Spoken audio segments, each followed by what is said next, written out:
এই মাহফিলেছেন, আমি মহিলাদেরকে লেখাপড়া করার জন্য আদেশ দিতেছি, কিন্তু লেখাপড়া করবেন আমার ভগ্নীরা আল্লাহর ওয়াস্তে একটু পর্দা পুশিদার মাধ্যমে করবেন, এইটাই বলছি।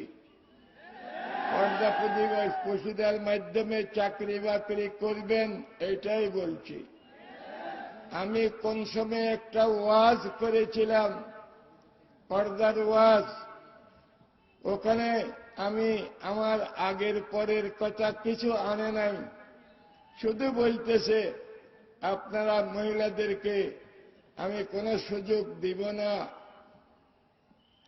এটা একেবারে মিথ্যা কথা, ভুয়া কথা, একেবারে মিথ্যা কথা, ভুয়া কথা।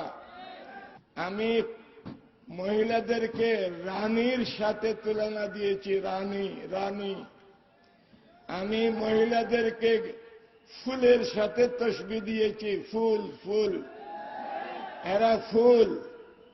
শুধু একথা বলেছিলাম, ফুল দেখলে সবার নাকে লাগাইতে চায়, ফুল দেখলে সবাই কি করতে চায়, নাকে লাগাইতে চায়, তার ঘ্রাণ নিতে চায়।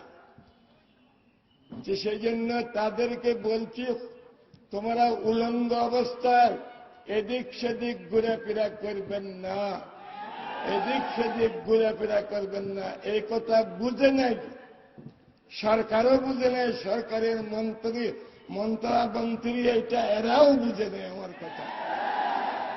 এই মন্ত্রীরা যারা বলতেছে, মিথ্যা অপবাদ দিতেছে আমার উপর, এই মন্ত্রীকে আমার কাছে নিয়ে আসেন, আমি একটি সুন্দরী মহিলা ওনার কাছে বসাইয়া দিব, 2-4 মিনিট কথাবার্তা বলুক তারা, তারপর মন্ত্রীকে জিজ্ঞাসা করব, তুমি যদি পুরুষ হইয়া থাকো তোমার দিলের অবস্থা আমাদেরকে বাতাও।